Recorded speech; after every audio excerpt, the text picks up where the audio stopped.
What is up, guys? This is the MMA Neighborhood. Ooh. I'm Devin. And I am Steven. And we are going over the post of UFC 304, Edwards versus Muhammad 2, baby. Yep. We did miss the preview. Our main guy here, Steve-O, had to go to Boston, check it out, Yep. and came back with a little sickness, so we're a little delayed on this podcast. But we're going to cover it all. We're going to go over our picks and what happened, all at UFC 304. But first, we gotta always start with the famous Steven prelims. Yes, indeed. And so, obviously, we didn't do a preview, right? So, we did write down all of our picks. And the weird thing is, one of the prelim fights was supposed to be on the main card, but they switched it because of some issues. But anyways, Muhammad Makaev versus Manel Cop. Cape? I think it's Cop. Cap. Yeah, this was originally supposed to be on the main card. They switched it. I think because they're beefing too much. I don't know. There's a lot of hype in the weigh-ins, and dude, they're kids. They're trying to kiss each other at the weigh-ins, and they got to kiss a lot inside the octagon though in the prelims. Man, they were trying to fight before the fight even happened inside the cage, and it's just like, all right, this is gonna be a dope fight, and then the fight happened. It's like, you guys, both of you just need to shut up. Yeah, did you get to check that one out? It was pretty wild. No, I mean it wasn't that wild. They were a little, It was, come on. It was a little sloppy, I'd say. It was all over the place. Man, Cape ended up breaking his toe. Did you see that? That was freaking nasty, bro. Oh, did he? Yeah, he broke his toe in like the first round, dog. So he couldn't give it all he had, and I still thought he was winning that fight, but the judges ended up giving a split decision to the other guy, Muhammad. So yeah, so all that hype for nothing, huh? I wasn't in Boston watching these on my phone, so I might have missed a few things. So, all right, so there's that. But yeah, I mean, there was that. I mean, then you have, Molly the Meatball. She lost again. Hey, she was coming off a win, my friend. She was in the strawweight. She did really good in her last fight. I had a lot of high hopes for her, but unfortunately, the girl she's fighting, what was her name again? For first, the chick. Bruna Brazil, yeah. She impressed me, Bruna impressed me. She was doing some nice kicks to the liver, man. I'm surprised Molly McCann freaking survived that fight, dude. She was taking some nasty shots, nasty knees. She showed her heart, but it wasn't enough. She ended up losing the decision. Yeah. And then Nathaniel Wood won his fight to cap off the prelims. Yeah. Nathaniel Wood, he's always a good fight. I like Wood, man. He's got good wood. Yeah. Very well said. Now we're going to just go to the main card. Let's get it going, All right, let's start featherweight. Arnold Allen versus Giga. This fight was impressive, man. I really liked this one a lot. Giga, we know him for his kicks, his range, and Arnold Allen, he put the pressure on that boy from the freaking beginning of the round to the end. He was nonstop coming at Giga, bro. Yeah, and both of us, because like I said in the beginning, I wrote down both of our picks, even though we weren't able to do a podcast. We both had Arnold going to win this fight. Yeah, we both had Arnold, and we're right, baby. Giga did some work in that first round. He was landing some clean shots, and I think he took the first round. But Arnold was relentless with that pressure, man, and he was able to get Giga with some good punches, land some nice shots to the head, and just never gave up on it. So I really liked Arnold Allen in this fight, man. I think there's a lot of good fights for him to go.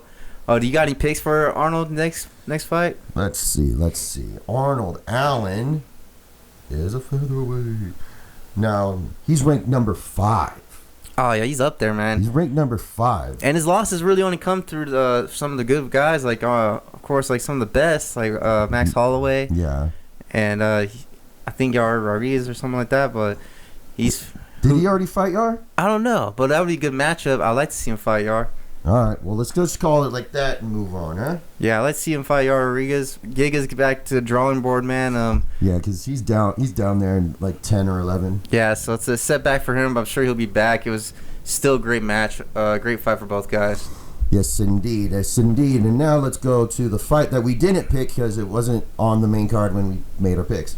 Middleweight, Christian Leroy Duncan versus Gregory RoboCop Rodriguez. RoboCop, man, made it happen. Wasn't the best fight. He's kind of ground and pounded him out, took him down.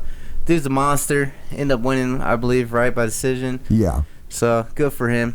Who we got next? We got a performance of the night. This one's going to hurt.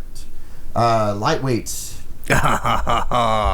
King Green versus Patty the Fatty. This is the gravy, baby. This is what we say, right? We got the gravy for the fight right here. Yeah. Steve-O, who'd you have for this one? I had my boy Green. Oh, yeah, and I had Patty the baddie, not the fatty. Yeah. Patty was the baddie that night, and he ended up taking out your boy Green with a nice triangle choke, and he might have broke that arm on the way out as well. He put the boy to sleep, and he took the arm, bro. He made it look easy, but, Green, for some reason, went for that desperate takedown. We don't know why. He's getting a leg kick to death. Got any thoughts on this one, Steven? You seem quiet on this one. You a little quiet? I hate it. I hate everything about it. I wanted my boy King to fuck Patty up. I just wanted him to dust him. Just make it. But, I got to say it. I got to admit. He didn't look great in there. Yeah. He didn't look great. And what the... I feel like he didn't even try to, get warmed up, pop off in there. It just feel like, I don't know what the hell. And Patty looked big, bro. He looked huge, man. Huge in there. I don't get it. That dude was ripped. He made weight. And he looks like a welterweight inside that lightweight division, man. He's a big guy. I think the leg kicks are bothering Bobby Green, Bobby Shmurda. I think the leg kicks were getting to him. Made him rush a takedown for some reason. Bad performance for Bobby. Beautiful, perfect performance for Patty. Yeah. Who does Patty fight next? Because now he's probably finally entered the rankings of lightweight. Maybe 15. Yeah, 15, man. So, there's a lot of lightweight's hot, man. It's the most stacked division, one of the most, and it's a freaking Shark Tank. So who do you think he should fight next? I know he called out Moicano, but Moicano's fighting BDS, Benoit de Saint Denis. So, yeah, dude, that one's booked. But I don't mind that call out. I like to see him fight. Moicano's been talking a lot of shit. Who do you think, Steve-O? I don't know if I think he has a fight already, but I would want to see Patty versus Dan Hooker. Oh, I like that. I would love to see that. And Dan Hooker's ranked 11, but I think he's fighting on the Perth card. That's a great pick, though. So Hooker, Moicano might be next for the Patty the Baddie. And then I think RDA also has a fight. Yeah, he does. And so the only person in the top 15, the bottom of the 15, is Jalen Turner. That's not a bad one either, though. And Jalen Turner just knocked out Bobby Green too. So calm down. We don't need to bring up all that stuff. I don't mind a Jalen Turner fight. That's a good one. There's a lot of options for Patty. Yeah. What about Green? Does he take some time off? What does he do, man? Bro. He needs to just. He's been active. He's been real active. It hurts me to see him lose. He's one of my favorite fighters to watch, and that one pained me. Yeah, I bet. That one hurt worse than him getting knocked out by Jalen Turner. Yeah, it was a stinger, man.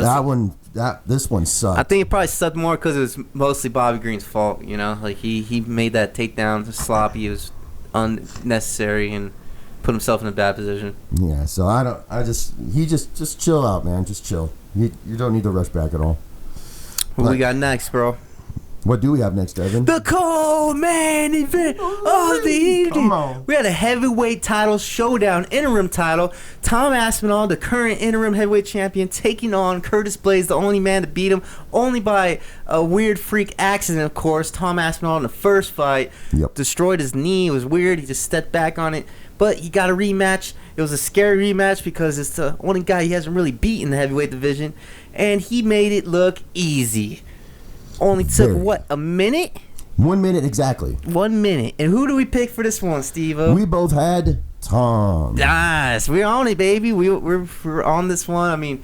Tom is a explosive, fast, scary heavyweight. He freaking he slipped a jab, landed a jab on Curtis Blaydes, and then barely grazed the right hand. Blaydes goes down, and Aspinall's all over him, and it's all over, bro. He's just pounding from the back. It wasn't much, Mo. It was easy money for Tom Aspinall that night. Yeah, the only thing, my only criticism of Tom Aspinall was he was eating a few more shots than he really needed to in that fight. I know he got the win pretty, obviously really easy, but he was also taking he took 3 or 4 hard, solid hits from Curtis. And you know what? You do that against the wrong person, you're going to get knocked the fuck out. Yeah, he's not untouchable, but I think it kind of worked in his favor in a sense because Curtis landed a couple good shots, and it made Curtis go away from his game plan, which was definitely the wrestling. So, Curtis probably got a little confident on the feet because he landed some, and then boom, he's out. He's out for the night. You ain't seen him fight for a title for a long time. Yeah. But there's big questions now. Tom Aspinall still the interim heavyweight. Now defended the interim heavyweight. Who does he fight next? We got the John Jones coming up against Miocic. But you just had breaking news. What was it, Steven? Breaking news that I just read, pulling all this stuff up. John Jones has said officially he's going to retire after the Stipe fight. So we will not see, if John Jones wins, we will not see him versus Tom Aspinall, according to the man himself, John Jones. I think he's bullshitting. I think he's selling tickets. I think he will be back. The fight's right. I think he will take on Tom Aspinall or the GOAT, the current GOAT, is Alex Pereira. I mean, there's some solid matchups for him. If he does decide to retire, then Miocic's probably retiring too, and then that leads Tom Aspinall versus Alex Pereira for the heavyweight belt. I don't hate it. Yeah, I don't hate it. Like, look, Alex Pereira, he's a freak. That dude is a monster.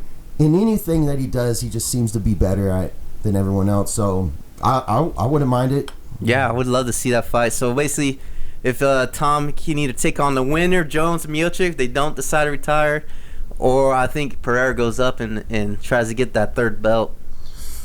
I like it. It's scary, bro. It's a great time for the UFC. There's a lot of options, especially at heavyweight when there's really not many.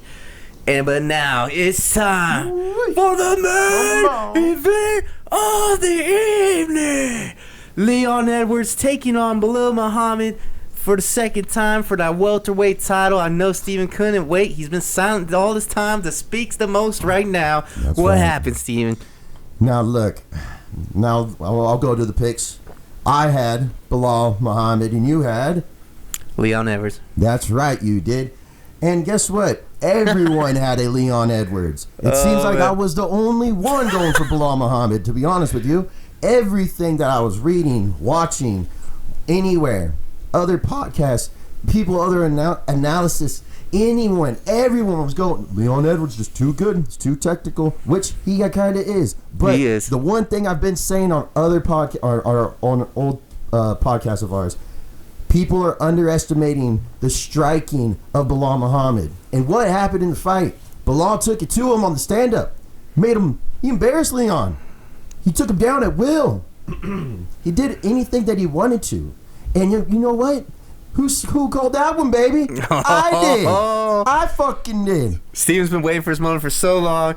He's been on Bilal's nuts for so long, and finally they have dropped to the championship belt, and he's got it, man. Steven got this one. I've been trying to tell Steven there is no way he can win. There is no way he's going to get it, but somehow he goes in there, and he Khabibs his ass, bro. He goes in, he pressures, he fucking takes him down, uses his hands pretty good.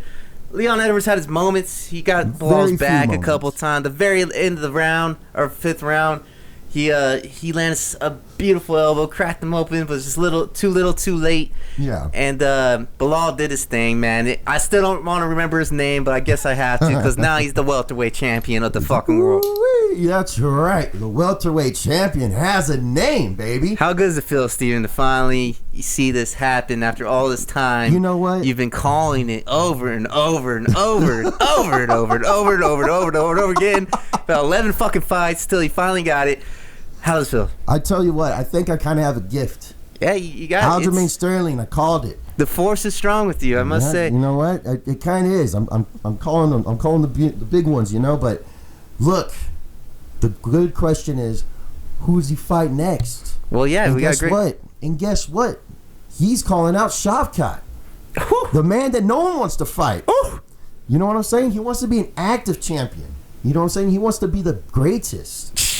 And I like the fight. Just make it happen. But I love Shavkat, man. I think he's in for a scary night with Shavkat, my friend. But you know, I'm the one that's been doubting. You're the one that's been shouting. So I think it's a good fight. I love to see Shavkat fucking take him out though. My one thing is, it could have been a rumor, but I thought Shavkat was booked against Usman. No, that could have been a rumor. I don't know. Usman's been calling out Shavkat as well, and someone Ian Gary, I think. So we got Ian Gary in the mix. He's undefeated. Shavkat's undefeated. To me, I like to see him fight Usman. I know Usman just lost to Hamzat. Which, you know, Hamza's now booked for Whitaker, which is pretty fucking badass. Know. That's Again. The question is, who is Whitaker really going to fight? Yeah, I know. I think it's going to happen, hopefully. But, yeah, Usman's the money maker right there, because it's like the one. He has the name value, man. If Bilal wants to make people remember his name, he's going to have to be Usman, the guy that has a name, even though he's snoozing most of the time. He has been one of the best welterweight champions out there. Yeah. So I wanted to fight Usman. I want Shavkat to fight Ian Gary, and then the winner of each fight each other. That's what I want. You know what? I don't hate it. Book it. Book it, baby. Book it. But Steven, you have had a gift. You've been calling fighters as they go to, and you say this guy's gonna be champion. You went with O'Malley. You went with Aljamain. Yep. You've done it with, and you've done it with the boy Izzy, who's in our next podcast, UFC 305. We are coming with the preview next. We got a good one. Izzy's taking on Duplessis. It's gonna be good. The first African versus African ever for the gold. So it's a lot coming your way. Yes, sir. And that's the MMA Neighborhood's coverage, very late coverage of UFC 304. But make sure to comment, like, subscribe, all that good shit, because it's not the MMA Neighborhood without you. I'm Steven. I'm Devin. And we'll see you all in about 10 minutes. Let's go.